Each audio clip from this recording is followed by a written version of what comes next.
Hello guys, welcome to CSS tutorial series. Guys, आज के इस लेक्चर के इनसाइट सीएसएस में जो पोजीशन नेम का प्रॉपर्टी है उसको हम एक रियल एग्जांपल के बेसिस पे समझने वाले हैं। गाइस, इस लेक्चर के इनसाइट हम सीएसएस में जो अलग अलग पोजीशन होती है उसको रियल एग्जांपल के बेसिस पे समझेंगे। तो गाइस, प्लीज इस लेक्चर को आप लास्ट मोमेंट तक वॉच करें क्योंकि ये लेक्चर आपके लिए बहुत ज्यादा यूजफुल होने वाला है। तो चलिए शुरू करते हैं। गाइस, अगर आप HTML के द्वारा वेब पेजेस डिज़ाइन करते हैं तो वहाँ पर पोजीशन का बहुत बड़ा रोल होता है और पोजीशन आप CSS की हेल्प से ही सेट कर सकते हैं। तो CSS में 5 टाइप की पोजीशन दी हुई है जिनको मैंने यहाँ पे लिखा हुआ है, मैं बता देता हूँ। सबसे पहला पोजीशन मैंने लिखा है स्टैटिक पोजीशन, दूसरा लिखा है रिलेटिव पोजीशन, तीसरा लिखा है एब्सोल्यूट पोजीशन, चौथा लिखा है फिक्स्ड पोजीशन और पांचवा लिखा है यहाँ पर स्टिकी पोजीशन। ठीक है ना। तो इन 5 टाइप की जो पोजीशन है इन पांचों को हम with example step by step समझेंगे। इससे फ़ायदा ये होगा कि इनके बीच में जो डिफरेंसेस है वो भी आपको पता चल जाएंगे ताकि आप बेटर तरीके से अप्लाई कर सकें अपने HTML डॉक्यूमेंट के इनसाइट जब आप CSS का यूज़ करते हैं तब। ठीक है ना। आगे बढ़ते हैं। सबसे पहला पोजीशन समझने की कोशिश करते हैं। सबसे पहला पोजीशन होता है स्टैटिक पोजीशन। ठीक है ना। अब स्टैटिक पोजीशन जो होता है वो डिफ़ॉल्ट पोजीशन है। डिफ़ॉल्ट पोजीशन का मतलब होता है कि ऑलरेडी सेट है, यहाँ पर आपको अप्लाई करने की आवश्यकता नहीं है। अगर आप अप्लाई करते भी हैं तो कोई दिक्कत वाली बात नहीं क्योंकि ऑलरेडी है और आप खुद से लिख रहे हैं तो भी कोई दिक्कत वाली बात नहीं। अभी समझा देता हूँ आपको किस तरीके से। जैसे कि मैं यहाँ पर सबसे पहले एक हेडिंग बना रहा हूँ और इसके इनसाइट में यहाँ पर इस कंटेंट को पेस्ट कर रहा हूँ। ठीक है ना। इसके बाद मैं एक और यहाँ पर हेडिंग बना रहा हूँ H2। यहाँ पर मैं लिख रहा हूँ यश प्रोग्राम। इसके बाद मैं एक पैराग्राफ बना रहा हूँ। इसके इनसाइट में कंटेंट बना लेता हूँ।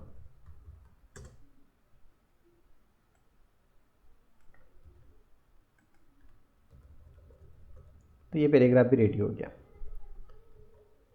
तो चलिए इसे ब्राउज़र पर रन करके चेक करते हैं। यहाँ मैंने ब्राउज़र पर रन किया। आप देख सकते हैं यहाँ पर एक के बाद एक आउटपुट आपको दिखाई दे रहा है। तो ये पोजीशन स्टैटिक है, यानी कि ये जो H1 टैग है उसके लिए जो आउटपुट है उसका भी पोजीशन स्टैटिक है, इसका भी पोजीशन स्टैटिक है, H2 का भी, और जो पैराग्राफ आपने बनाया उसका भी पोजीशन क्या है, स्टैटिक है। ठीक है ना। अभी यहाँ पर मैं CSS अप्लाई करके आपको बताता हूँ। ठीक है ना।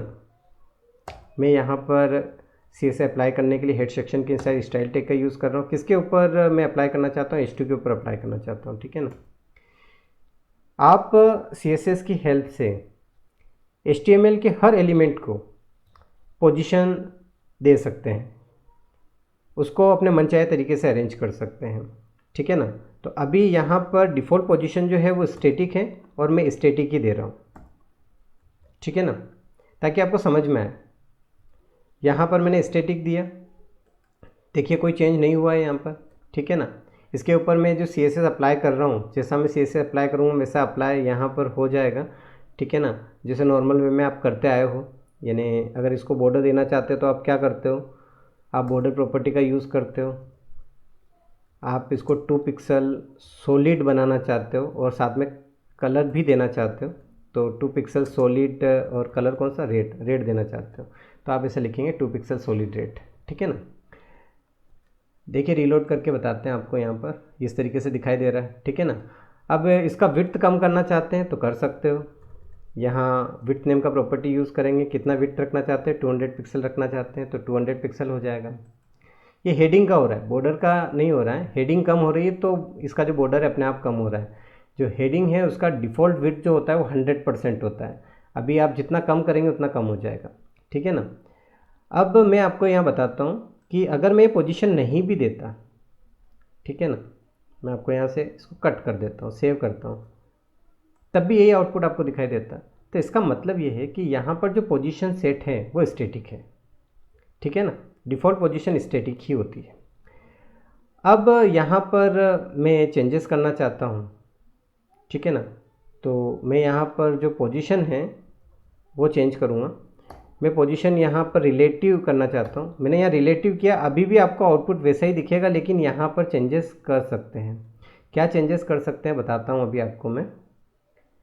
यहाँ मैं रीलोड करता हूँ, अभी तो ऐसा ही दिखेगा, लेकिन जब आप इसे रिलेटिव बनाते हैं तो ये जो टेक्स्ट है ये दूसरे टेक्स्ट के ऊपर चढ़ जाएगा। अभी कैसे चढ़ेगा मैं बताता हूँ आपको। यहाँ पर अगर आप इसे टॉप पे उठाते हैं तो माइनस में प्रॉपर्टी सेट कर सकते हैं। टॉप में मैं माइनस यहाँ पर 100 पिक्सल दे रहा हूँ। अभी आपको समझ में आएगा कि रिलेटिव करने से हो क्या रहा है, ठीक है ना। ये आप देख सकते हो ऊपर चला गया है। जहाँ मर्जी पड़े आप इसको कहीं पर भी खिसका सकते हैं। जब आप रिलेटिव करते हैं तो स्टैटिक में ऐसा नहीं हो सकता, रिलेटिव में हो सकता है, ठीक है ना। मैं थोड़ा कम करता हूँ ताकि आपको समझ में आए। मैंने ऐसे 50 पिक्सल किया, इसको -50 पिक्सल किया, तो देखो इसके ऊपर चढ़ गया है, ठीक है ना। तो इससे आपको समझ में आ रहा होगा कि ये अपनी जगह से हट गया था, स्टैटिक नहीं था। स्टैटिक में होता है कि मतलब एक के बाद एक के बाद एक जम जाता है, उसमें फिर आप ऐसे ऊपर नीचे नहीं कर सकते हैं, ठीक है ना। आगे इसमें क्या चेंजेस कर सकते हैं वो बता देता हूँ आपको। यहाँ पर इसको मैं हटा देता हूँ, अभी वापस से नॉर्मल वे में लेके आते हैं ताकि आपको दोनों में डिफरेंस भी पता चले। यहाँ पर अभी पोजीशन रिलेटिव से मैं क्या कर देता हूँ, स्टैटिक कर देता हूँ, ठीक है ना। जो काम आप स्टैटिक में कर सकते हैं वो काम रिलेटिव में तो कर ही सकते हैं, लेकिन रिलेटिव में एक्स्ट्रा कर सकते हैं, जैसा मैंने आपको बताया कि आप ऊपर कर सकते हैं। अभी मैं और बताऊंगा आपको, पहले स्टैटिक में थोड़ा सा बताता हूँ कि इसमें क्या होता है। इसमें आप मार्जिन दे रहे हैं, जैसे मार्जिन देते हैं यहाँ पर, ठीक है ना। तो मार्जिन दिया आपने टॉप से अगर आप मार्जिन दे रहे हैं जैसे यहाँ पर 100 पिक्सल, ठीक है ना, तो ये इसके टॉप से खिसकेगा, ठीक है ना। इस तरीके से आप लेफ़्ट से दे रहे हैं तो लेफ़्ट से भी दे सकते हैं। जैसे आपने यहाँ पर मार्जिन दिया लेफ़्ट से 100 पिक्सल, ठीक है ना। ये तो ये हो गया। अब मैं यहाँ पर यूज़ कर रहा हूँ कि ये टॉप में चला जाए, सीधे वो वाली प्रॉपर्टी यूज़ कर रहा हूँ माइनस में।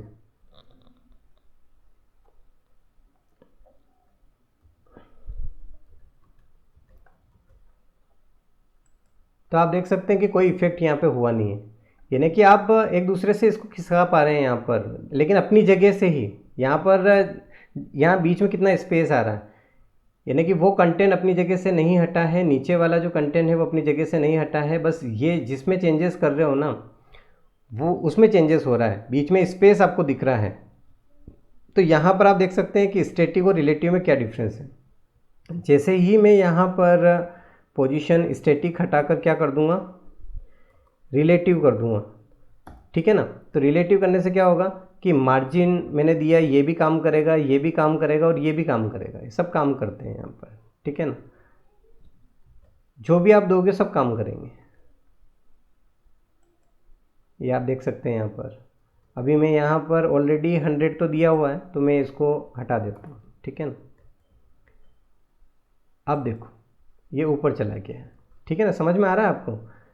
तो अब आपको यहाँ पर स्टैटिक और रिलेटिव में तो डिफरेंस डेफिनेटली पता चल गया होगा। यहाँ पर अगर मैं 50 पिक्सल करता हूँ तो इसके ऊपर चढ़ जाएगा ऐसे। अगर मैं यहाँ पर 70 पिक्सल करता हूँ तो जस्ट इसके ऊपर यहाँ पर इस तरीके से बैठ जाएगा। थोड़ा सा और बढ़ा देते हैं, यहाँ 80 पिक्सल कर देता हूँ तो ये यहाँ पर आ जाएगा। अभी मैंने यहाँ पर लेफ़्ट किया हुआ है, तो आपको ऐसा करने की आवश्यकता ही नहीं, आप मार्जिन लेफ़्ट से देने की आवश्यकता ही नहीं, आप सीधे लेफ़्ट दो, ठीक है। तो जैसे मैंने यहाँ लेफ़्ट से मैंने यहाँ 20 पिक्सल दिया, तो ये लेफ़्ट से 20 पिक्सल खिसक जाएगा केवल। और अगर आप माइनस में देंगे तो माइनस में भी हो जाएगा, अंदर चला जाएगा,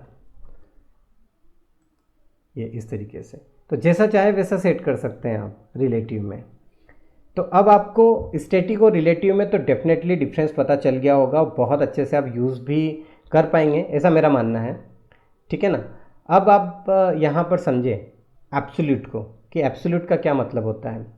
तो इसके लिए मैं वापस से यहाँ पर देखिए, ये इन दोनों को हटा देता हूँ यहाँ पर, वापस से यहाँ रीलोड करते हैं और ये इसका डिफ़ॉल्ट व्यू है अभी, ठीक है ना, रिलेटिव का। अब यहाँ मैं जैसे ही एब्सोल्यूट करूँगा तो एब्सोल्यूट और रिलेटिव में डिफरेंस समझ में आएगा आपको, ध्यान से समझिएगा। मैं यहाँ एब्सोल्यूट कर रहा हूँ तो एब्सोल्यूट और रिलेटिव में डिफरेंस समझ में आएगा। जहाँ मैंने रिलेटिव किया था तो उसका जो बिहेवियर था वो बिल्कुल स्टैटिक जैसा था, वो हटा नहीं था। लेकिन जैसे ही मैं एब्सोल्यूट करूँगा तो ये अपनी जगह से ही हट जाएगा। पहले वो उठा हुआ था, अब तो ये अपनी जगह से हट जाएगा। ये आप देख सकते हैं, यानी कि इसने अपनी पोजीशन ही छोड़ दी, ये सबसे नीचे आ गया, ठीक है ना। अब यहाँ पर इसमें आप ऊपर नीचे कर सकते हैं, इसमें ये थोड़ा सा इसमें कर सकते हैं, जैसे कि उसमें किया था तो इसमें भी कर सकते हैं, बस इतना फ़र्क है, वो अपनी जगह पे रहता है, ये हट जाता है एब्सोल्यूट। इसमें ऊपर कर सकते हैं, पीछे भी आप कर सकते हैं, ठीक है। जैसे मैं यहाँ पर इसको लेफ़्ट के 0 पर और टॉप के 0 पर सेट करना चाहता हूँ, ध्यान से समझिएगा। पिक्सल भी दे देते हैं आगे ताकि बेटर रहे। तो यहाँ पर आप देख सकते हैं लेफ़्ट के 0 पे, टॉप के 0 पे ये सेट हो चुका है, ठीक है। अब यहाँ पर आप अगर इसे बॉटम में सेट करना चाहते हैं तो वो भी हो सकता है, ठीक है ना। यानी कि अभी टॉप की जगह मैं बॉटम लिख देता हूँ, तो आप देखेंगे यहाँ पर कि ये बॉटम में सेट हो जाएगा। यहाँ ये देख सकते हैं यहाँ पर, ठीक है ना। तो यहाँ पर इस तरीके से आप इसको सेट कर पा रहे हैं। लेफ़्ट की जगह अगर आप राइट करना चाहते हैं तो वो भी कर सकते हैं, यहाँ राइट लिख दें आप, ये आप देख सकते हैं, इस तरीके से आप सेट कर सकते हैं। अभी मैं आपको समझाता हूँ, वापस इसको मैं टॉप पे कर रहा हूँ ताकि आपको समझ में आए, ठीक है ना। अभी बॉटम की जगह मैं टॉप में करूँगा तो ही आपको समझ में आएगा, ठीक है ना। अभी मैं टॉप में कर रहा हूँ, क्या समझ में आएगा वो बता रहा हूँ अभी आपको मैं, कि अभी इसको मैं यहाँ पर अगर मैं कंटेंट बढ़ा देता हूँ, यहाँ पर मैं बहुत सारा कंटेंट कर देता हूँ, यानी कि बहुत सारे पैराग्राफ लगा देता हूँ, बहुत सारे पैराग्राफ, इतने सारे पैराग्राफ लगा दिए मैंने, ठीक है ना। ऐसा क्यों किया मैंने, समझाता हूँ आपको। यहाँ पर ये स्क्रॉल आ जाए, अभी मैंने यहाँ पर एब्सोल्यूट यूज़ किया है, ध्यान दें, है ना। तो अभी क्या होगा कि जैसे मैं स्क्रॉल करूँगा ना तो ये जिसके ऊपर मैंने CSS अप्लाई किया है, ये जैसे स्क्रॉल करूँगा तो ये भी इसके साथ ऊपर चला गया है, ठीक है ना। अब जो मैं चाहता हूँ, मैं फिक्स करना चाहता हूँ ना, कि जिसके ऊपर मैं पोजीशन दूँ वो फिक्स हो जाए, जहाँ पर वो है वहीं पे रहे, बाकी सब कुछ ऊपर नीचे हो जाए। तो फिर आपको क्या करना पड़ेगा, फिर आपको एब्सोल्यूट की जगह फिक्स नेम का जो प्रॉपर्टी है उसका यूज़ करना पड़ेगा। समझ में आया आपको, डिफरेंस भी समझ में आएगा आपको। अभी जब मैं अप्लाई करूँगा तो कुछ भी नहीं करना है, बहुत आसान है समझना, ठीक है ना। यहाँ पर मैं एब्सोल्यूट की जगह अभी क्या करता हूँ, इसको फिक्स करता हूँ, ठीक है ना। ये तो फिक्स लिख दिया मैंने यहाँ पर और रीलोड किया, ठीक है। सेम आउटपुट दिख रहा है, जैसा एब्सोल्यूट का दिख रहा था वैसे इसका दिख रहा है, लेकिन चेंजेस है। अभी मैं स्क्रॉल करूँगा, अभी आप देखो, अभी जिसको मैंने फिक्स किया है वो एज इट इज़ फिक्स है, ठीक है, उसमें चेंजेस नहीं होगा। आप चाहें तो अभी ये टॉप में है तो आप इसे बॉटम में भी सेट कर सकते हैं, जैसा उसमें कर सकते थे वैसा इसमें भी कर सकते हैं, लेकिन जो मेजर चेंज है वो मैंने आपको बता दिया, ये ठीक है। समझ में आया आपको इस तरीके से। अब वापस से मैं यहाँ पर इन दोनों को हटा रहा हूँ, ठीक है, और जो पोजीशन है उसको भी हटा रहा हूँ, स्टैटिक पे लेके आता हूँ ताकि आपको और समझ में आए बेटर तरीके से। रिलोड करते हैं, एक और बचा हुआ है। अब ये अपनी जगह आ गया वापस, ठीक है ना। अब मैं इसमें जो स्टिकी वाला जो पोजीशन है उसको सेट करके बताता हूँ आपको। उसमें क्या होता है, तो यहाँ पोजीशन दे देता हूँ। सबसे पहले तो पोजीशन मैंने दे दिया यहाँ पर स्टिकी, ठीक है ना। अभी यहाँ पर आपको कोई चेंजेस दिखेगा नहीं, जैसा स्टैटिक में था वैसे ही रहेगा, जैसे रिलेटिव रहता है वैसे ही रहेगा, ठीक है ना। अभी आप देखेंगे कि ऐसे ऊपर जा रहा है, तो फिर इसमें डिफरेंस क्या है, तो डिफरेंस आपको तब पता चलेगा जब इसको आप यहाँ पर सेट करेंगे कि मैं इसको यहाँ पर जो टॉप है, टॉप से जो 200 पिक्सल है उस पर सेट कर रहा हूँ, ठीक है ना।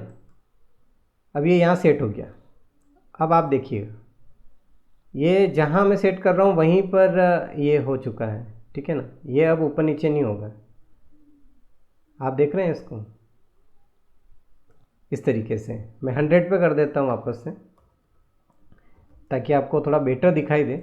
यहाँ मैंने 100 पे किया तो ये यहाँ पे सेट हो गया। अब ये जहाँ पर ये है, इसका मतलब क्या है? इसका मतलब ये है कि ऊपर से तो जब आप स्क्रॉल करोगे तो वहाँ तक तो आएगा जहाँ तक ये है, ठीक है ना। उसके बाद जैसे ही इसका जो आपने सेट किया है, क्या सेट किया आपने, जैसे टॉप सेट किया है, तो उसके बाद से ये जो है इस तरीके से जहाँ जहाँ ये आएगा वहाँ से, अभी आपको समझ नहीं आ रहा हो तो मैं आपको और बताता हूँ।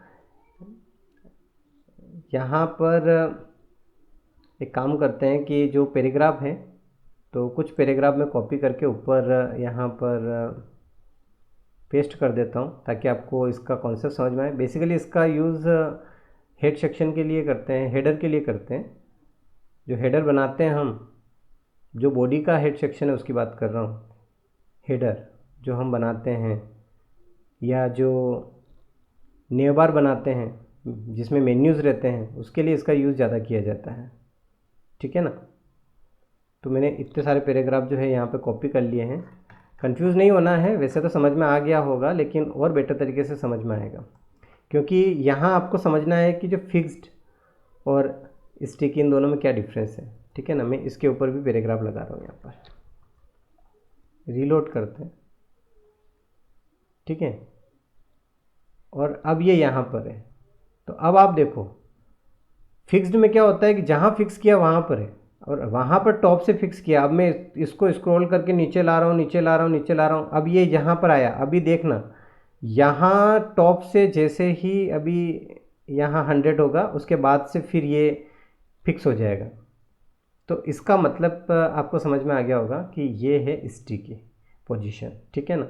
तो फिक्स और स्टिकी दोनों में ये डिफरेंस होता है। फिक्स्ड में तो जहाँ फिक्स कर दिया वो वहीं रहेगा, और स्टिकी में मतलब जो टॉप से आपने दिया, जहाँ आपने दिया है वहाँ पर जब आपका स्क्रॉल करते हुए आएगा उसके बाद से वो वहीं रहेगा, ये, ठीक है।